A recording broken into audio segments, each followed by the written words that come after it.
I'm Andrea Trimarchi. I'm Simone Farezin, and together we are Formafantasma. Cambo is an investigation into the timber industry and is trying to address design from a much more holistic perspective. Cambio, the cambium layer, is this small layer that sits between the bark and the wood. Is what helps plants to develop and to change in case of, for instance, climate changes. In Italian, cambio also means change. And so the title is a wish for a change in a way design and production is approached nowadays. Whenever we think about the applications of timber and trees, we all the time think of something sustainable. Nevertheless, we also should consider that whatever we do in the world has an impact. Timber is, first of all, a material extracted from living species. The first work shown in the gallery is a big trunk cut in slices. It's a way of showing the first step into the production process of timber, when a living being becomes actually a product. At the entrance of the exhibition, you could smell earth and pine trees smell, developed by Cecil Tolas, that is a scientist, artist living in Berlin. Immediately we'll be making connections in your mind that even something as familiar as that is endangered in this moment. There is also a movie where we extracted a coring from a tree trunk.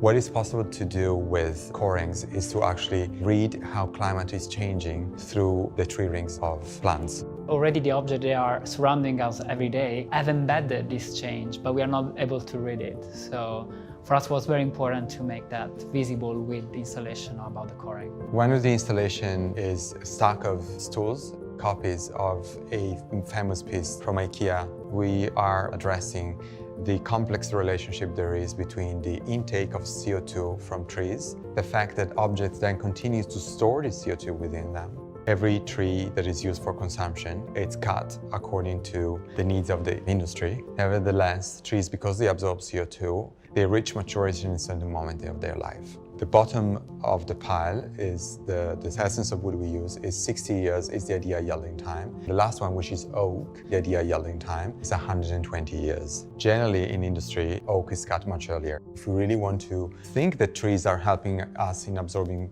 CO2 from the atmosphere, we should also let them live longer on the planet to do so.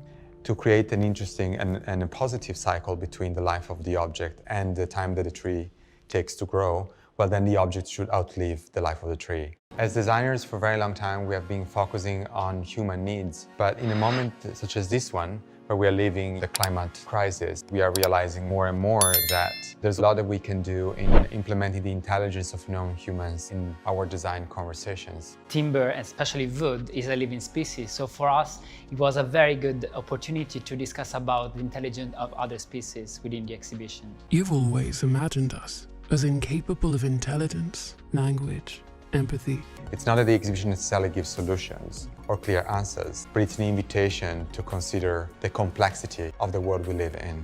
We are very hopeful that a project like this one can lead to conversations that goes even beyond the museum space. Simone, together with Andrea, we have our own design studio called Formafantasma here in the Netherlands, in Eindhoven.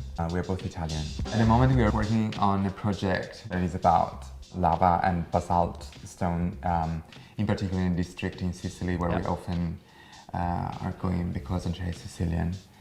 And there is a volcano, Etna, that is throwing out a lot of materials constantly. So for instance, in this moment we are conducting some really simple tests like remelting basalt, remelting lava in an oven, working with basalt fibers. That is a really interesting material we found. That is basically really similar to glass fiber, but it's entirely produced by the melting of lava, and because of the chemical component of lava, you can create fibers with it. This is a sample of a textile that has been woven with basalt fibers, so the lava is melted and produced in fibers, and then the fibers has been sewed together. And then this is a sample where we layer different layers of that material, and then we put it in a ceramic oven, and then control the melting point that the basalt fibers has, so that it's not melting completely and it's turning into a more structural material similar to ceramic. These are some fish skins we used for a project we did for the design performance initiated by Fendi, and they are two skins of two different fishes, perch fish and wolffish. I think what we like of these skins that we got from a company in Iceland is that they are coming, of course, as discarded from the food industry. We are actually continuing the investigation of these materials and designing a piece for a company implementing fish skins as part of it.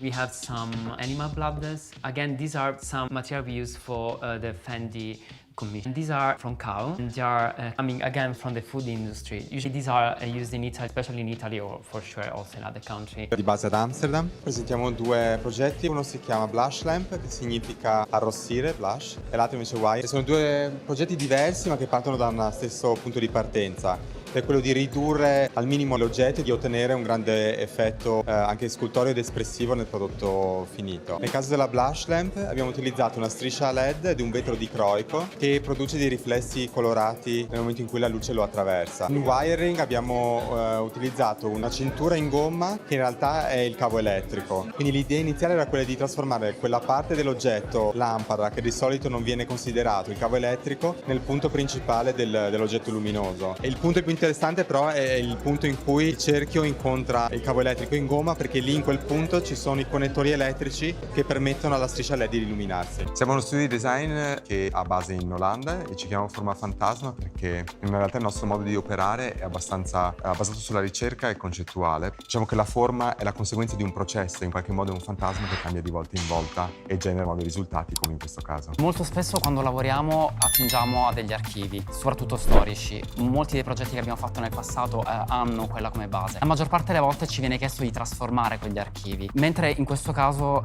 Joseph e tutto il team di Idea in realtà ci hanno chiesto di non fare quel passo oltre. Quindi quello per noi era molto importante, in qualche modo cercare di creare le relazioni tra degli archivi. Quindi diciamo che ci siamo sentiti abbastanza a nostro agio, perché lo facciamo spesso appunto di ricercare all'interno degli archivi. Visione unica è cominciato ovviamente da una visita a Matera e l'interesse per i sassi, ma non tanto la parte, tra virgolette, complessa e anche in parte drammatica dell'abbandono dei sassi e la creazione della martella, quanto del sistema molto complesso e sofisticato di raccolta dell'acqua delle cisterne sotterranee di Matera. Lì è cominciata l'idea, che è quella di visione unica, di osservare l'antropizzazione del territorio, cioè gli interventi che l'uomo fa per dare forma all'ambiente in cui vive. Ma l'originalità dell'intervento è che non lo fa osservando solamente strategie contemporanee e moderne, ma anche ritualità di tipo pagano che sono sopravvissute con la commissione con la religione cattolico-cristiana. Queste ritualità in realtà raccontano un rapporto con la natura che è decisamente molto più complesso, che è un fatto di una continua relazione, mentre quello scientifico tende a rimuovere l'uomo dalla natura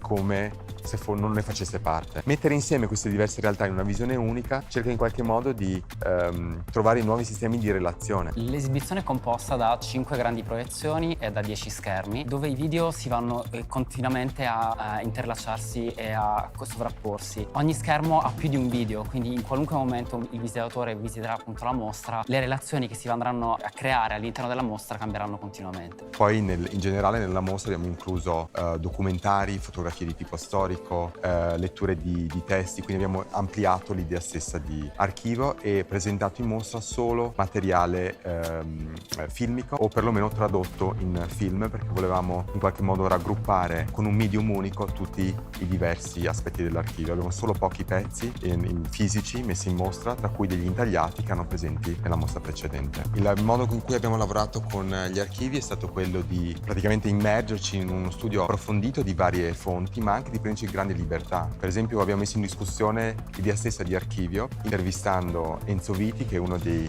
pochi grandi conoscitori della materia sotterranea, quindi l'idea di un archivio che in realtà si condensa nelle conoscenze di una persona singola.